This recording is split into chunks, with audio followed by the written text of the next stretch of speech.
Hey YouTube, it's BudgetBugout, and I'm back with you with another flashlight review. These are the M18 flashlights from Olight. Both variants are in front of you, both the Striker and the Maverick. The Striker being a more self-defense type of more aggressive everyday carry flashlight, more of a tactical role.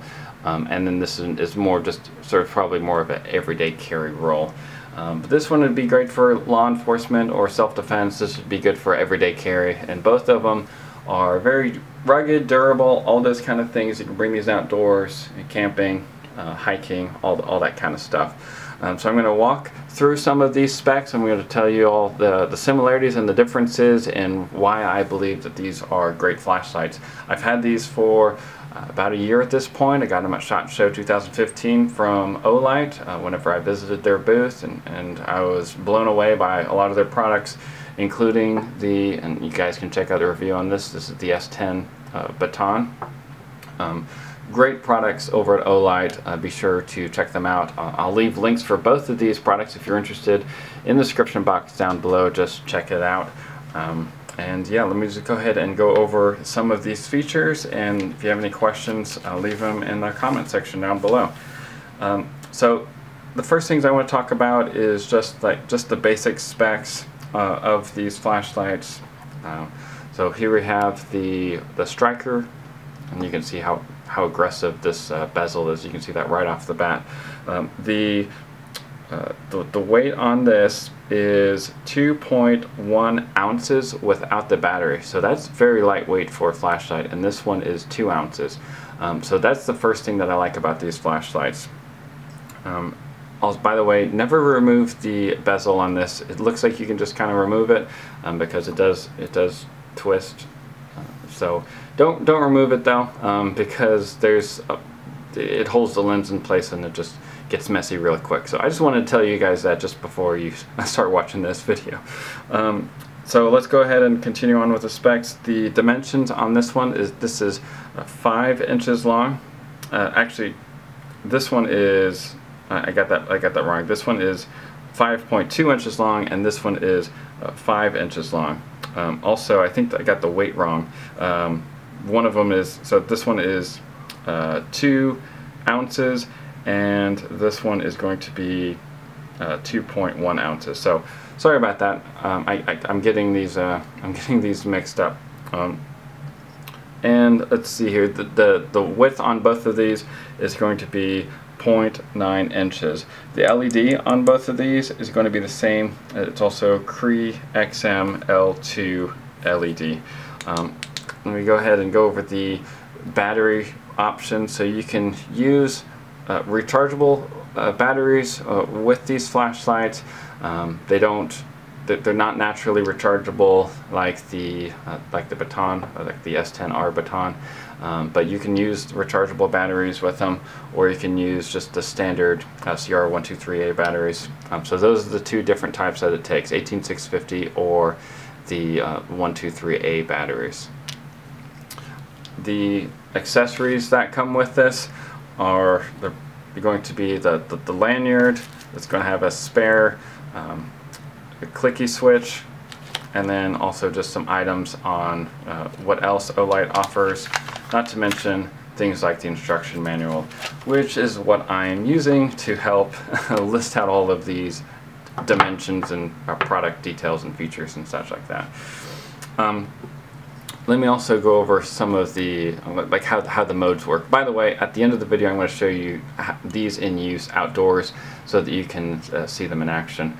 So moving along, this is the Striker. It will always power on in the highest mode, and then if you double tap the momentary on, it will go into this low mode, and I'll go over how many lumens that this produces in a second.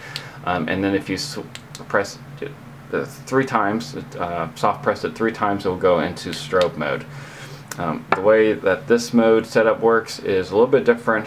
If it's in its low mode, which it is right now, you can do the soft press, and then you can go from low to high to the strobe mode. Strobe mode, by the way, is great to disorient people in a self-defense role, if you were curious. and you can also switch through the different modes just by pressing the mode button on the Maverick. So you got low, medium, and then high. So let's just go over what those different lumen outputs are. So here we have it on the low mode, and then the low mode output is going to be 5 lumens, and that will provide 120 hours of battery life on that mode. The medium mode is 100 lumens, and that's 9-hour battery life. And then the highest mode is going to be with 500 lumens, and that's 2-hour battery life. Moving on to back to the striker. Like I said, it will always turn on its most powerful mode, and the high mode is 800 lumens, which is 1.8 hours. The low mode is 150 lumens, which provides 8 hours battery life, and then the strobe is also 800 lumens, and that's 3.6 hours, and that it will remain on that before needing new batteries. Some of the features to note is that it's very easy to activate this button compared to something like the Nitecore P12, which has this crown bezel here to prevent or to reduce the activation of the clicky switch. But if you just loosen it just by maybe a quarter of a turn, if that, it will prevent it from being activated accidentally. So that's a pretty cool feature. Underneath the glass here, there's also a bluish O-ring, and basically what that is designed to do, and it's like that for both of them, is whenever it's turned on, right, it's obviously going to produce an amount of power. I'm trying to take longer than I need so that I can show you guys that this glows in the dark. I don't know if that shows. I don't know if you can see that, but this does glow in the dark. This little bluish greenish O-ring that's on the inside or underneath the bezel. The pocket clips are the same that you see in the Baton series. It catches on the pocket so that even if you have, you know, pajamas or gym shorts, something with smooth material, it will lock into place. And because these are only around 2 ounces without battery, these are very lightweight flashlights. So, you know, I will wear this just around the house, and, you know, just those types of clothes that you wear around the house, you know, pajamas or basketball shorts, that kind of stuff, and I forget that I have it in my pocket sometimes. So if you are looking for a lightweight option for, you know, tactical purposes or self-defense purposes, I would definitely recommend one of these 2 flashlights. They're both rugged. They have the hard anodized finish with aircraft grade aluminum body structure stuff. The pocket clip is removable, and you can reverse the pocket clip as well.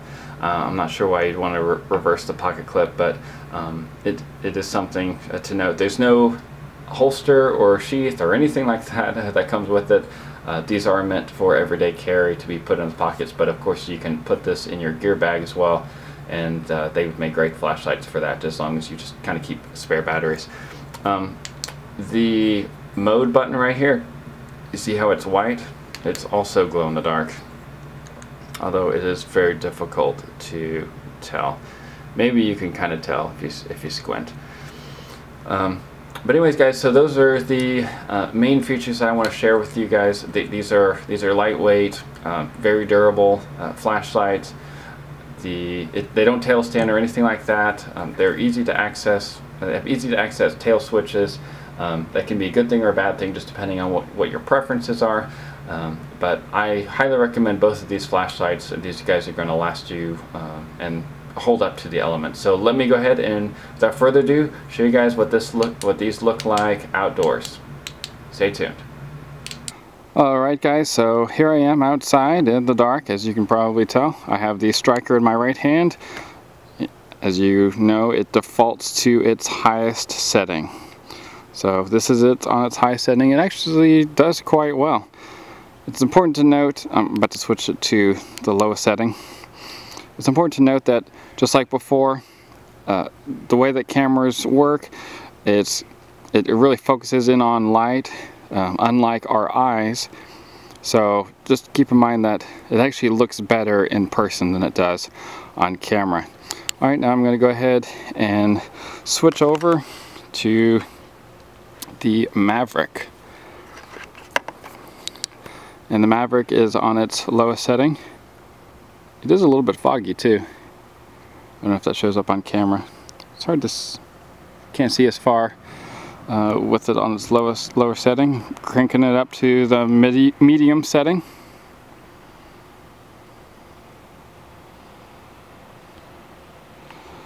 And now cranking it up to this highest setting. I'm not going to go to strobe because it's the same setting as the high setting. Alright guys, so that shows you a little bit of what this looks like at night. Let me know what you guys think in the comment section below, what you think of this flashlights, and as always, y'all stay safe out there, and remember, it pays to be prepared. God bless.